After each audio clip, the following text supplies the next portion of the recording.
दर्शक दीर्घा से कूदना और हाउस के अंदर भागना ये उचित नहीं है। सिक्योरिटी ब्रीच भी है, चिंता का विषय भी है। और स्पीकर महोदय ने हाउस में आकर कहा कि जिन लोगों ने किया दोनों को गिरफ्तार कर लिया, उनके जो दो साथी थे उनको भी गिरफ्तार किया गया है और जांच चल रही है।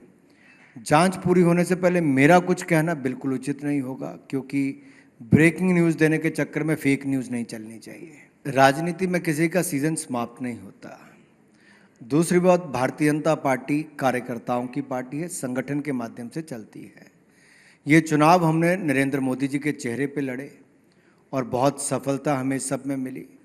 पूर्ण बहुमत की सरकार मिली और 20 वर्षों से मध्य प्रदेश में सरकार के बाद आज तक की सबसे बड़ी जीत भारतीय जनता पार्टी ने दर्ज की। अब आप देखेंगे, आप कहते हैं कि विष्णु मोहन भजन कौन है? भारतीय जनता पार्टी के जमीनी कार्यकर्ता हैं, जिन्होंने कईयों ने तो कभी आज तक टिकट भी नहीं चाही थी। 3 बार से महामंत्री थे, मुख्यमंत्री बने। मोहन जी 3 बार से विधायक थे और मंत्री थे, अब मुख्यमंत्री बने।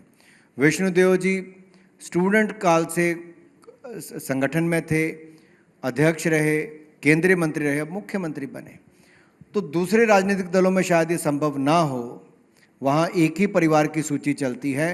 यहाँ संगठन से कोई भी अपने समाज की और देश की और सरकार में रहते हुए पूरे प्रदेश की सेवा कर सकता है। चुनाव साझे तौर पे लड़ा जाता है, यानी कि एकजुट होकर संगठन के तौर पे और किसी न किसी रणनीति के तहत लड़ा जाता है। कई बार आपको नाम घोषणा करने में फ़ायदा दिखता है, कई बार नहीं करने में दिखता है। आप रणनीति लेके चलते हो कि इस चुनाव को कैसे लड़ना है, किन मुद्दों पर लड़ना है। हर राज्य के मुद्दे अलग अलग होंगे और कहीं पे चेहरा ज़रूरी भी होता है, कई जगह नहीं ज़रूरी होता। पार्टी ने तय किया कि मोदी जी के नाम पे लड़ेंगे और इसमें कोई दो राय नहीं। आज नरेंद्र मोदी जी न केवल देश के बल्कि दुनिया के सबसे लोकप्रिय नेता हैं। इसका लाभ भारतीय जनता पार्टी को मिला और जितनी मेहनत वो करते हैं उतनी शायद किसी राजनीतिक दल में कोई नेता नहीं करता। चलिए मैं आपके सामने उदाहरण रखता हूँ रमन सिंह जी का, शिवराज जी का और वसुंधरा जी का। तीनों केंद्र में ही थे। शिवराज जी यहीं से सांसद होके गए, उमा भारती जी मुख्यमंत्री थे उससे पहले, गौड़ साहब थे। तो क्या हुआ, शिवराज जी भी गए ऐसे ही, ऐसे रमन सिंह जी गए, ऐसे वसुंधरा जी गई। पार्टी के कार्यकर्ता थे, जिम्मेदारी मिली। अब संगठन में तो आपको कई बार मंत्री भी नहीं मिलते, अध्यक्ष भी नहीं बनते, आप कार्यकर्ता के रूप में काम करते हो। मैं 4थी बार लोकसभा का सांसद बना। मेरे लिए गर्व की बात है कि पार्टी ने 4 बार टिकट दी। पार्टी हो सकता है कहे कि तुम अब काम करो भाई संगठन का, तुम ठीक है कहा है। तो हमारे बहुत सारे नेता हैं। येदियुरप्पा जी को देखो, किसी ने कहा नहीं तो उन्होंने स्वयं कहा कि अगली पीढ़ी को आपको अवसर देना चाहिए, मुझे लगता है किसी और को अवसर दो। बहुत सारे नेता ऐसे हैं। मुझे लगता है जो इस किताब में, मैंने तो पूरी अभी तक पढ़ी नहीं, जितना मैं अखबारों और आपके चैनल्स के माध्यम से सुन पाया,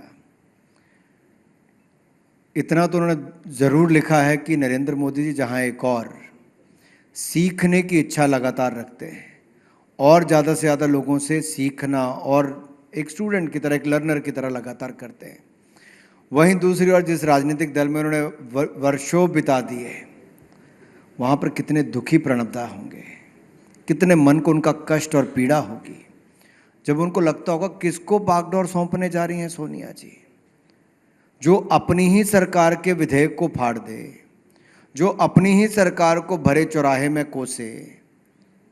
उस सरकार के मंत्री के दिल पर क्या बीतती होगी, क्योंकि कांग्रेस के लिए तो परिवार बड़ा है, पार्टी और सरकार नहीं। और शायद कहीं ना कहीं यही पीड़ा प्रणबदा को बहुत रही होगी, जिन्होंने इतना लंबा समय यहाँ पर बिताया और दूसरी ओर देख रहे थे कि गरीब आदमी जो ज़मीन से जुड़ा हुआ यहाँ तक आया, वो ये भी संकोच नहीं करते कि प्रणबदा के पास 3-4 बार गए, 5 बार गए और उनके अनुभव से मोदी जी ने तो सीखने का प्रयास किया, लेकिन जो उस पार्टी में थे वो AM PM भी नहीं समझ पाए, तो बाकी क्या।